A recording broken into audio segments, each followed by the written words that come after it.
मेरे प्यारे दोस्तों एवं भाइयों, आज बहुत लम्हों बाद के लिए मैं शुरू करने जा रहा हूं आपके लिए एक समुच्चय यानी जिसको अंग्रेजी में सेट थ्योरी कहा जाता है। उसको मैं बेसिक से लेकर हाई लेवल तक बताने की कोशिश करूंगा और मैं आशा करता हूं कि आप सभी को बहुत ज़्यादा पसंद भी आएगा। तो मैं सबसे पहले आप लोगों को ये बताना चाहता हूं कि जो सेट होता है यानी ये समुच्चय सेट, जिसको हिंदी में समुच्चय कहते हैं। अब बात आती है कि समुच्चय क्या है। तो समुच्चय एक मैथ का वैसा भाग होता है, वैसा पार्ट होता है जिसके थ्रू हम किसी भी जो परिभाषित वस्तुएं होती हैं, जो डिस्टिंक्ट ऑब्जेक्ट्स होते हैं, उनके बारे में हम अध्ययन कर पाते हैं।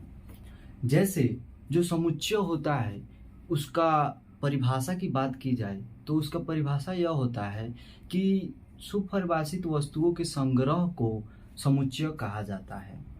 तो अगर अंग्रेजी में बोला जाए तो a set is well defined collection of distinct object. यानी अगर इसकी परिभाषा की बात बोली जाए तो सेट की जो परिभाषा है उसको हम ऐसे कह सकते हैं कि सुपरिभाषित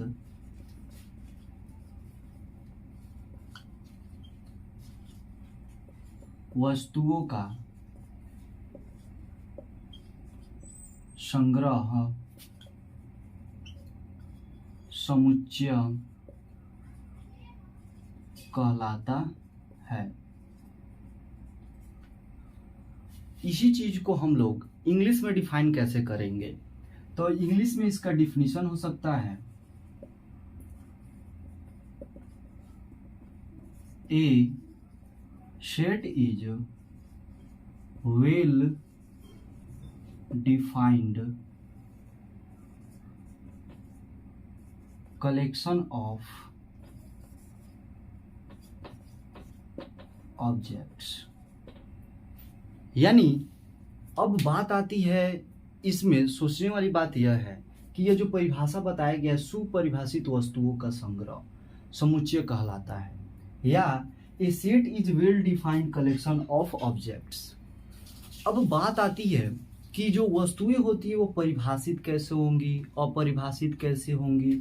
जैसे परिभाषित को ही सुपरिभाषित बोला गया है, तो बात आती है कि परिभाषित कहने का मतलब क्या हुआ।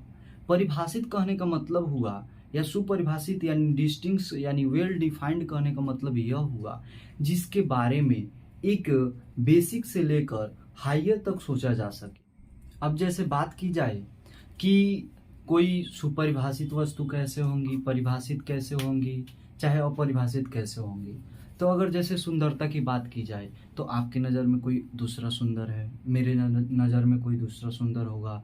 अगर बात की जाए आपका सबसे प्रिय कौन दोस्त है, तो आपका दोस्त कोई और हो सकता है, मेरा दोस्त कोई और हो सकता है। लेकिन अगर बात की जाए कि जैसे 5 और 7 के बीच में आने वाली प्राकृत संख्या, तो वह क्या होंगी? तो वह जो नंबर आएगा वह एकदम फिक्स है। वह परिभाषित किया जा सकता है कि 5 और 9 के बीच में जो जो प्राकृत संख्या आएंगी, जैसे 6 हो गया, 7 हो गया, 8 हो गया, यानी उसको हम डिफाइंड कर सकते हैं, एग्जैक्ट बता सकते हैं। तो वह वस्तु या वह विषय जिसके बारे में हम लोग बिल्कुल एग्जैक्टली डिफाइंड कर सके, यानी एग्जैक्टली परिभाषित कर सके, बिल्कुल सही सही बता सके, उसी को क्या कहा जाता है? सुपरिभाषित वस्तु कहा जाता है।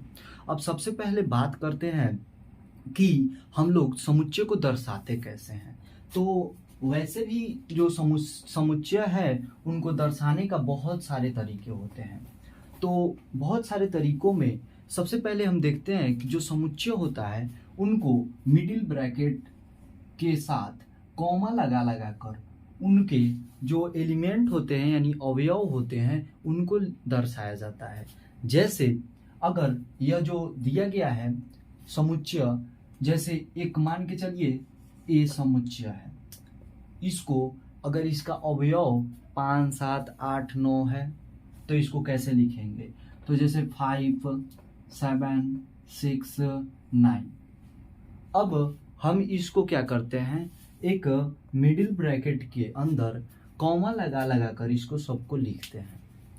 अब बात आती है इसको हम लोग सूचित कैसे करेंगे, रिप्रेजेंट कैसे करेंगे। तो जो समुच्चय होता है उसको रिप्रेजेंट करने के लिए अंग्रेजी अल्फ़ाबेट के जो लेटर होते हैं उनके कैपिटल लेटर का यूज किया जाता है, जैसे कि मैं यहाँ पे किया हूँ ए। अब जैसे जो समुच्चय को रिप्रेजेंट करने का जो तरीका है, यानी रिप्रेजेंटेशन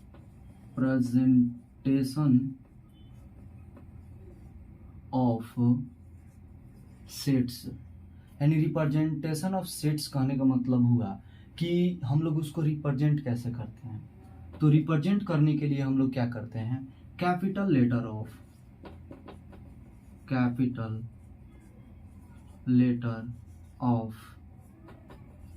इंग्लिश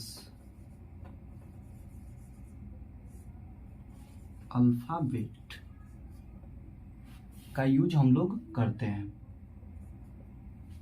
अब इंग्लिश अल्फ़ाबेट जैसे उसमें 26 लेटर होते हैं, जैसे ए हो गया, बी हो गया, सी हो गया, ऐसे करते करते जैसे एक्स हो गया, वाई हो गया, जेड हो गया। इसको द्वारा हम लोग सेट को रिप्रेजेंट कर सकते हैं। अब बात आती है कि जो सेट को हम ऐसे रिप्रेजेंट कर दिए तो इसके अंदर वाले को क्या कहते हैं, जैसे 5 हो गया, 7 हो गया, 6 हो गया, 9 हो गया, ये आखिर कहलाते तो क्या है। तो इनको हम लोग अवयव कहते हैं। इनको अवयव कहने का मतलब जैसे उसमें जो भी समुच्चय में जो भी बिलोंग करते हैं, जो भी डिस्टिंक्ट ऑब्जेक्ट यानी परिभाषित वस्तु बिलोंग करते हैं उसमें से वो आते हैं, उनको सबको एलिमेंट या अवयव कहा जाता है। जैसे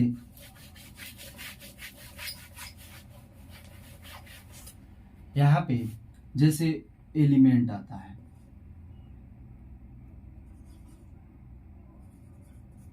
एलिमेंट्स ऑफ एनी सेट। अब एलिमेंट्स ऑफ एनी सेट कहने का मतलब क्या हुआ, तो इसका मतलब होता है कि all distinct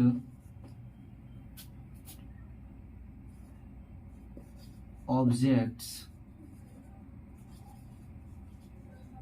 belong to any set, called element of set। यानी वह परिभाषित वस्तुएं जो किसी समुच्चय से बिलोंग करते हैं यानी समुच्चय में उपस्थित रहते हैं, उन्हीं को हम लोग एलिमेंट यानी अवयव कहते हैं। जैसे अब एलिमेंट ऑफ अवयव कहने का मतलब हुआ उसको मेंबर भी कह सकते हैं। उसको क्या कहते हैं, यानी किसी समुच्चय में उपस्थित वह सुपरिभाषित वस्तु जो उसमें उपस्थित होते हैं यानी किसी भी सेट में मौजूद होते हैं, उनको एलिमेंट या अवयव कहा जाता है। अब बात आती है इसका अदर नेम यानी दूसरा नाम भी हो सकता है। इसका दूसरा नाम जैसे एलिमेंट ऑफ सेट कहने का मतलब होगा, इसका दूसरा नाम जो होता है उसको मेंबर ऑफ सेट भी कह सकते हैं, मेंबर ऑफ सेट। अब थोड़ा कंफ्यूजन वाली बात यह होगी कि जिसको हम लोग एलिमेंट ऑफ सेट कह रहे हैं उसको मेंबर ऑफ सेट कैसे कहेंगे।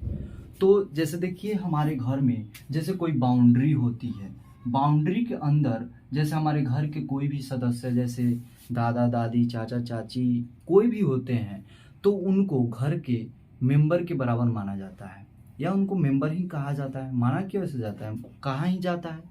वैसे ही हमारे जैसे ये सेट के जो ये मिडिल ब्रैकेट है यह बाउंड्री के जैसे काम करते हैं, और बाउंड्री के अंदर यहाँ पे जो एलिमेंट जैसे आपको दिख रहे हैं यह भी एक घर के सदस्य के जैसे काम कर रहे हैं। वैसे ही इसको मेंबर ऑफ सेट कहा जाता है। अब जैसे हम लोग बहुत सारे डिफिनीशन देख लिए, थोड़े एग्जाम्पल के साथ भी इसको देखने की कोशिश करेंगे। जैसे आपके सामने मैं कुछ क्वेश्चंस लिख रहा हूँ, जिसमें आप लोगों को ये जो परिभाषा जो है परिभाषित किया गया है वो बहुत अच्छी तरह से उसको डिफाइन कर पाएंगे आप। जैसे अगर बोला जाए कि भारत के प्रसिद्ध खिलाड़ियों का समुच्चय, यानी द सेट ऑफ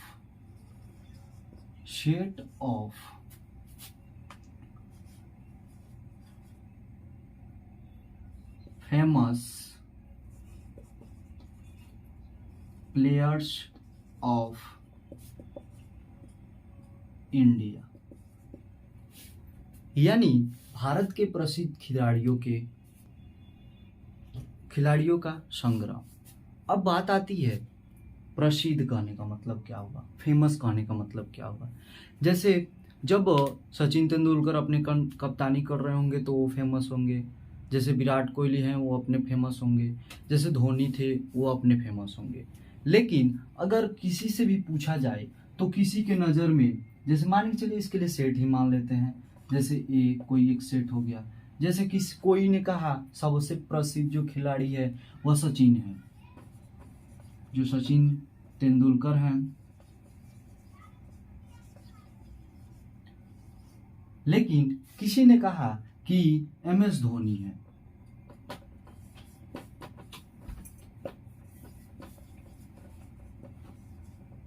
अब देखिए ये तो परिभाषित नहीं कर पा रहे हैं, कोई भी परिभाषित नहीं हो पा रहा है कि कौन इन दोनों में फेमस है।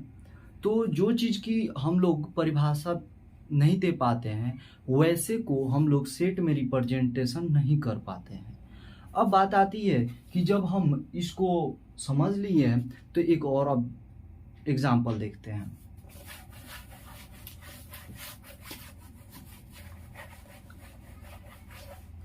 जैसे अगर बोला जाए कि 5 प्राकृतिक संख्याओं का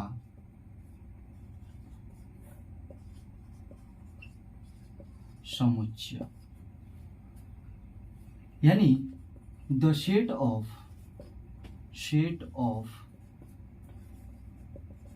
5 नेचुरल नंबर्स, यानी 5 प्राकृतिक संख्याओं का समुच्चय या 5 नेचुरल नंबर्स का सेट। तो अगर हम बोले कि संख्या जो प्राकृतिक संख्या जो होता है वह 1 से शुरू होता है और आगे भी बढ़ते जाता है, तो हम क्या कर सकते हैं, प्राकृतिक संख्याओं के जो समुच्चय मान लेंगे कि उसका जो समुच्चय है उसको P कहेंगे और इसको ब्रैकेट से घेर देंगे। और ब्रैकेट देने के बाद में हम क्या करेंगे, प्राकृतिक संख्या जैसे हम ले लिए 2, 3, 5, 8, 7। अब इसको तो परिभाषित कर सकते हैं कि जो 2 है वह अपने में 2 है, जो 3 है वो अपने में 3 है, जो 5 है वो अपने में 5 है, जो 8 है वो 8 है, 7 जो है वो 7 है। यानी इसमें कोई को भी नहीं बदला जा सकता है, यानी किसी का चॉइस हो चाहे ना हो, यह कभी भी अपने पोजीशन के हिसाब से नहीं चेंज हो सकता है। तो इस सब को हम क्या कहेंगे, इन सब को हम लोग सेट कहेंगे। अब बात आती है कि जैसे ये 2 है, 3 है, 5 है, 8 है, 7 है, तो पहले बताए हम आपको कि जो ये सब जो ब्रैकेट के अंदर जो होते हैं इसको एलिमेंट ऑफ सेट कहा जाता है। यानी अगर बोला जाए कि जो 2 है, 3 है, 5 है, 8 है, 7 है, तो इनको क्या कहेंगे, तो यहाँ पे लिख देंगे 2, 3, 5, 8 and 7 are member of set P। यानी जो 2, 3, 5, 8 और 7 जो है वह समुच्चय जो P दिया है उसके सदस्य है।